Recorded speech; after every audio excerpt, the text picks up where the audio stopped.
Chapter 8. The Two Great Generic Instincts. It is a common remark that the laws of nature are simple to the last degree.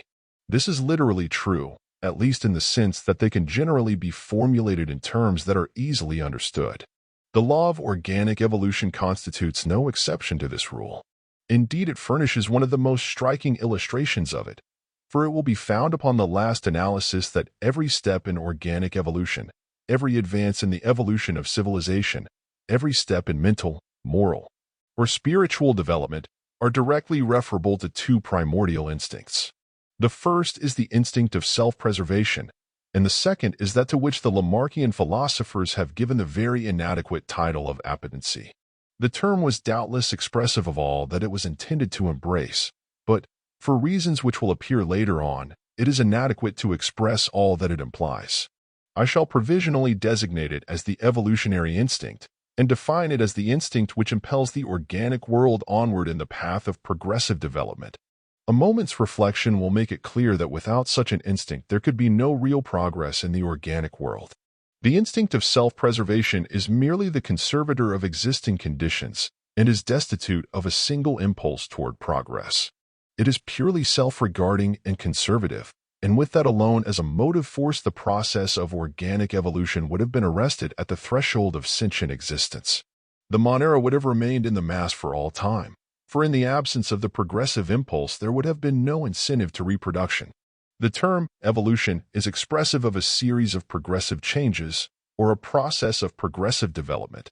That it is a law of nature no one will gainsay.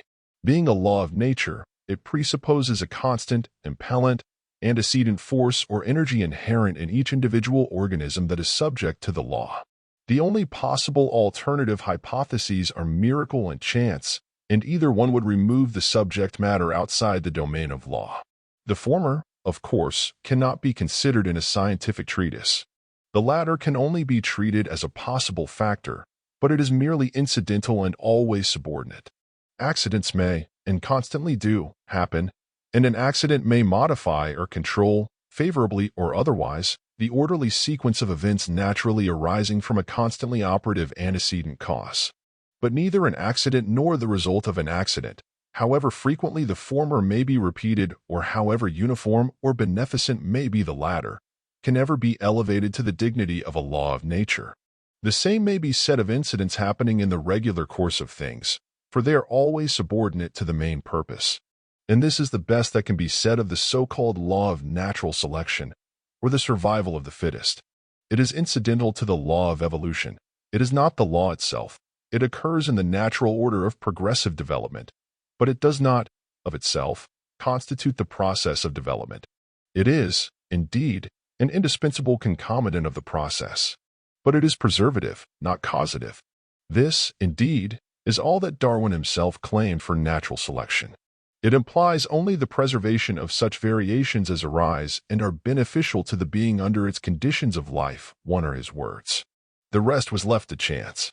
Romanes adopts natural selection as his theory of the origin of primary instincts, as I have pointed out in a previous chapter, and distinctly relegates everything to chance.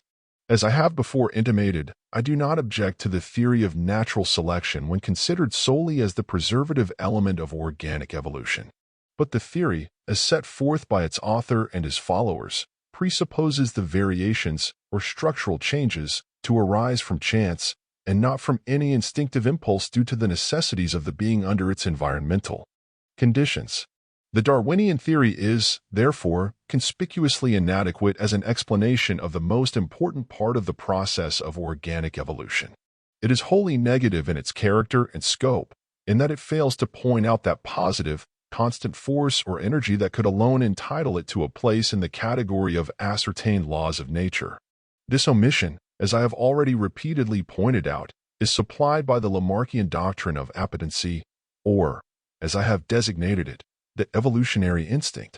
The theory of evolution, however, can be simplified to the last degree and rendered adequate to the explanation of all the facts by assuming the evolutionary instinct to be simply correlative to the instinct of self-preservation.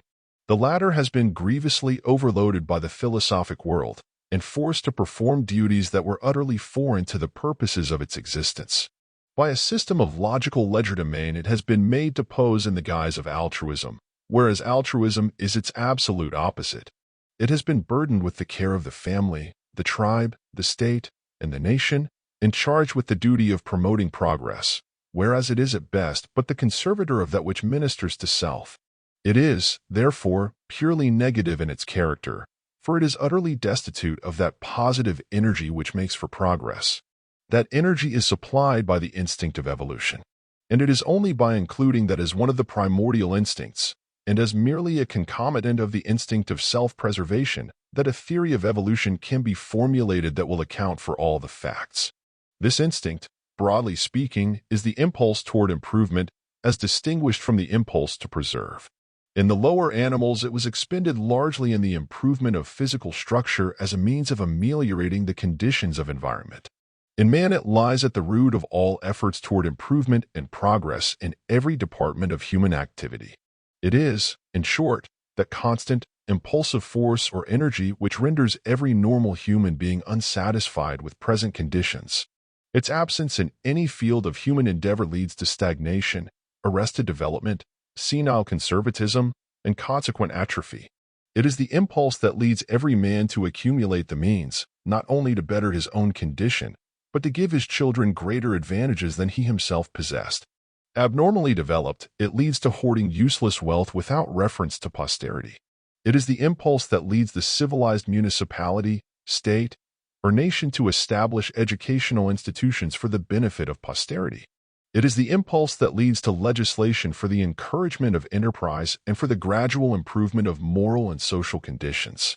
Its abnormal development breeds those impractical reformers who, forgetting that the salient evils of society are the expressions of the defects of common humanity as it exists for the time being, seek to enforce their peculiar notions of morality by legislation. It is the impulse that leads the enlightened nations of the earth to expand the area of Christian civilization and to extend to other less favored peoples the blessings of good government. In a word, it lies at the root of all missionary effort, whether of individuals, of societies, or of nations.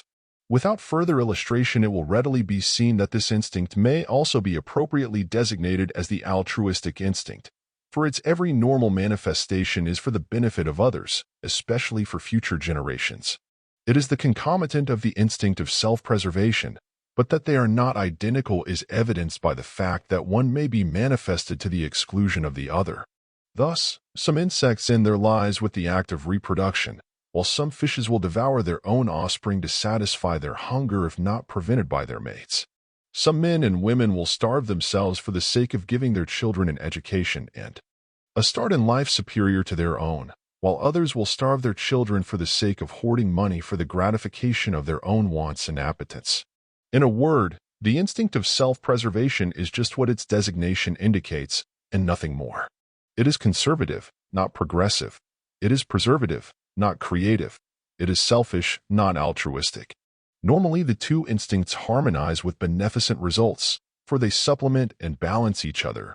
But under abnormal conditions, one may predominate to the exclusion of the other.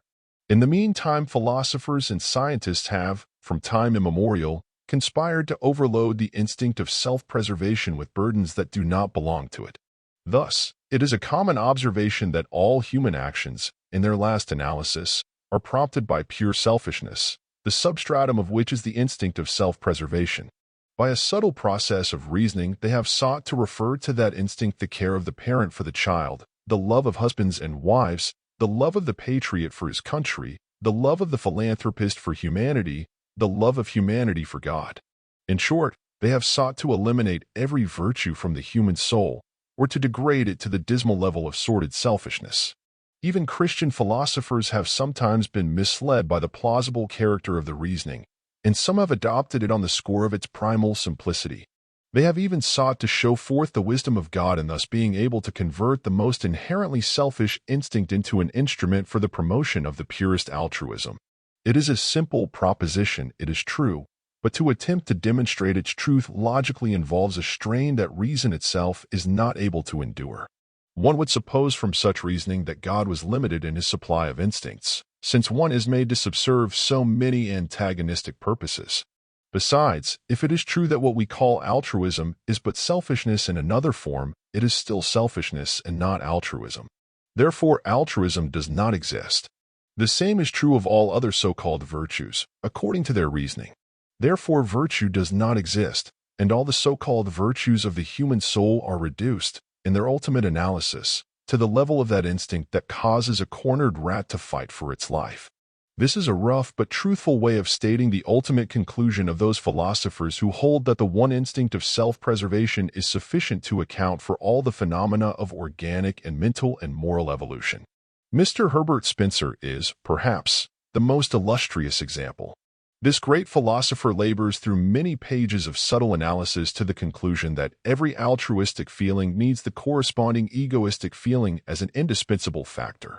I do not quote this passage for the purpose of controverting his premises or this specific conclusion, for it is but another way of saying that benevolent actions are productive of pleasurable emotions in the mind of the benefactor. Nobody can, or will, dispute that proposition, for it is but a specific statement of a great truth, namely, that to the normally constituted human being it is more pleasurable to do right than it is to do wrong. Humanity would be in a pitiable condition if the opposite were true, that is, if every virtuous action were productive of painful instead of pleasurable emotions. Doubtless many of them are, but that is merely incidental to the process of evolutionary development and not a general law. The law is that the normal human being derives more pleasure from doing right than he does from doing wrong. This being true, while it tends to confirm Mr. Spencer's specific conclusion above quoted, it completely disproves his general conclusion, which is that all progressive development, mental, social, moral, and altruistic, is brought about by natural selection. In the chapter above quoted from, he distinctly says that the altruistic sentiments adjust themselves to the modes of conduct that are permanently beneficial. This, of course, is natural selection, pure and simple, besides being a reduction, in specific terms, of the highest and purest altruism to a purely utilitarian basis. Now, no one will deny the proposition that the greatest pleasure that any sentient being can experience arises from the performance of those acts which are prompted by, or are in harmony with, the natural instincts. Moreover, the pleasure experienced is directly proportioned to the strength of the instinct. It needs no argument to sustain these propositions. If therefore it is true, as Mr. Spencer holds, that the altruistic acts of highly developed human beings are the most pleasurable that they can experience, it follows that those acts are prompted by, or are in harmony with, the strongest instinct with which sentient creatures are endowed, not accepting the instinct of self-preservation. But this conclusion is the exact opposite of that to which Mr. Spencer's premises lead. His theory, being based upon the principle of natural selection, is that altruism is developed, not in harmony with any natural instinct, but by an intelligent adjustment to such modes conduct as have been found to be permanently beneficial. This, of course, is brought about in defiance of the natural, selfish instincts, including that of self-preservation. Otherwise, it must be by some sort of transformation of the inherently selfish instincts into purely unselfish emotions. This can be done only by a process of logical legerdemain, and in utter disregard of the plainest facts of organic and mental evolution. I have before spoken of the alleged simplicity of the theory that the selfish instincts are thus transformed, but it is difficult to see how it can be held to be simple except in the statement of the proposition, since it involves a palpable contradiction in terms and a logical difficulty that is absolutely insurmountable. The proverbial simplicity of nature's laws does not involve contradictions, either in fact or in logic, in the twin theories that altruism originates in the purely selfish instincts, and that altruism is, in fact, pure selfishness, mitigated only by the incidental circumstance that it benefits somebody else, is a contradiction as gross and palpable as ever entered into the philosophy of materialism. They properly belong, however, to that system of philosophy which seeks to eliminate intelligence from the universe as a causative agency and to relegate everything to chance or natural selection. I have already shown that Darwin's theory of natural selection is incomplete and inadequate to explain all the facts of organic evolution. The same remarks apply to mental and moral evolution, the evolution of civilization. That is to say, natural selection is an incidental factor in the process, but it is inadequate as an explanation of the whole process. because it is not a constant force tending always in the one direction. Such a force, constant and ever-progressive, we find in the evolution of animal life, and it has been named appetency, but that instinct obviously warrants a broader generalization, which, in turn, suggests the necessity for a new name. I have ventured to call it the evolutionary instinct, but even this does not express all of its potentialities. It may be described, however, in general terms, by saying that it is the instinct that impels all sentient creatures to the performance of acts which inure to the benefit of the species and of future generations. This, of course, includes the act of reproduction, for that pertains exclusively to future generations. It includes the care of the young for the same reason. It includes those impulses which result in the progressive development of the physical structure, and which evolutionists have denominated appetency, for they also inure to the benefit of the species and of future generations. Here it must be remarked of these three primordial instincts or impulses. First, that the instinct of reproduction in animals is independent of the instinct of self-preservation, and in the human race the two instincts are often in direct antagonism, as in cases of overpopulation. Secondly, that the impulse which leads to the care of the young is also independent of the instinct of self-preservation and is often in antagonism to it, as in cases where the parent sacrifices her own life for the preservation of her offspring. A corollary of these propositions is that the primordial instinct which cares for the welfare of the species and of future generations is normally stronger than the instinct of self-preservation. And this is primordial altruism, into which the element of selfishness as such does not enter. Thirdly, it must be here remarked that the inherent power which developed and improved the physical structures of all sentient creatures was the creative energy of organic evolution, without which there was not anything made that was made. The reader will now perceive the adumbration of a great truth, which, as thus far developed, may be formulated as follows. The primordial cell was endowed, ab initio, with instincts which, in their normal interrelated activities, constitute a constant energy that is both progressive and conservative, creative and preservative, self-regarding and altruistic. Being primordial instincts, they are the heritage of all sentient creatures, and hence we may expect to witness their ultimate development in man. And this is precisely what we do find in man, individually and collectively. We find that he still retains the instinct of self-preservation, with all the selfishness that its abnormal development implies, all too frequently manifested in his character, individual and national. We also find the altruistic instinct retained and developed, broadened and ever-broadening, elevated and ever-reaching into higher realms. And we also find, by an analysis that anyone can make for himself, that man's whole character, in all the relations of his life, whether he is considered as an individual, a husband or a father, a neighbor or a citizen, a moral or a religious being, is determined by the relative development and dominance of the two instincts. It might be inferred from these remarks that the two are incompatible, since they are so often in antagonism. But, as in natural selection, this is an incident and not a law. They are both necessary, and when harmoniously developed and balanced, they are never in antagonism.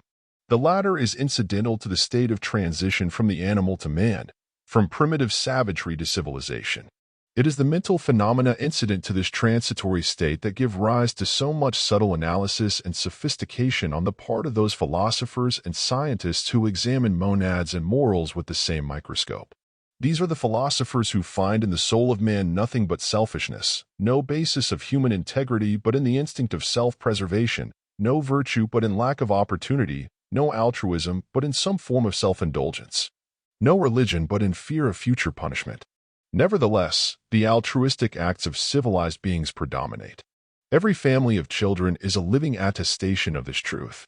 Every schoolhouse, church, and eleemosynary institution is a monumental evidence of it.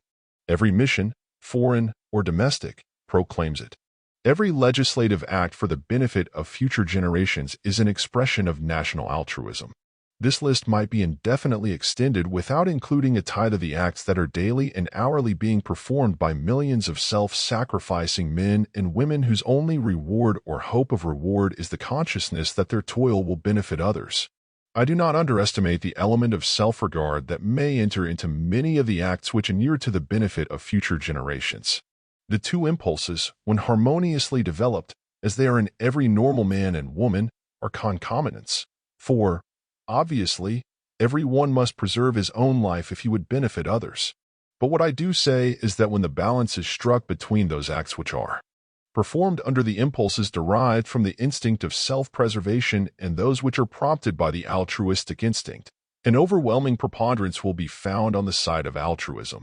The myriad little acts for the benefit of others, which constitute the daily life of all mothers and fathers, neighbors and friends, largely swell the balance which must be credited on the side of instinctive altruism. They are unheralded, unnoted, and unrecorded, save in the book of the recording angel, but they are often the deeds of heroes and of martyrs. The unobservant world takes no note of them, for its attention is constantly solicited to the daily record of crimes. Besides, the evil that men do lives after them, the good is often interred with their bones.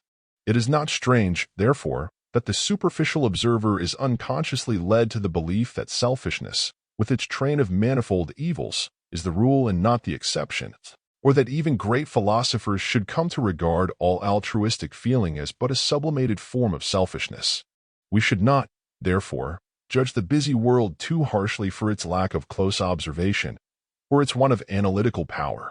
Nor should we condemn the philosopher for the conclusions which he derives from a close analysis of psychological phenomena, for it is axiomatic with the old psychologists that each student of the science must be guided, in the solution of problems, largely by the recognized states of his own inner consciousness. Point 1. I think that it can safely be said that the foregoing facts constitute presumptive evidence that there exists in all sentient creatures, from the monarch to man, an instinct that can be appropriately designated by no name less comprehensive than that of the evolutionary instinct, that in its moral aspects it must be called the altruistic instinct, and that it is distinct and separable from the instinct of self-preservation. If conclusive evidence is wanting, it is found in the fact that, when the two instincts are in the balance, the altruistic instinct normally prevails. This is evidenced in 1,000 ways, some of which I have already mentioned. It is demonstrably proven by the broad fact that progress is being made in civilization, and that the greatest progress is made among those nations whose form of government is the most one that inner consciousness is an unsafe guide. Is evidenced by the fact that under the old system, or one of system, there were as many psychologies, each contradictory of the others, as there were psychologists of variant idiosyncrasies. The fact that the latter were responsible for each one's recognized states of his own inner consciousness accounts for the chaotic condition of the old psychology. Obviously, this arose from the lack of a valid working hypothesis, applicable alike to all states of consciousness, and adequate to the explication of all psychological phenomena. Altruistic, whose laws accord the fullest recognition of the rights of the people. It is among the people of such nations that the dominance of the altruistic instinct over that of self-preservation is most frequently made manifest. In them it is manifested in the habitual disregard of danger to self when the lives of others are at stake, in the firemen who risk and often sacrifice their lives in rescuing women and children from the flames, in the pilot who perishes at the wheel while steering a burning passenger-laden boat to the shore, in the soldier who without conscription offers his life to his country and humanity, in the sailors who instinctively seat all the passengers of a sinking ship in the lifeboats before taking thought for their own safety. It is true that a high degree of national altruism must be attained before such deeds become habitual, instinctive, and characteristic of a people, but that such nations exist is current history. It is also true that there are nations, calling themselves civilized, that have not yet risen to that moral altitude, or have fallen below it, whose sailors instinctively seize the lifeboats of a sinking ship and brain the women and children who seek to share their safety. Nevertheless, the world is tending toward the higher altruism, national and individual.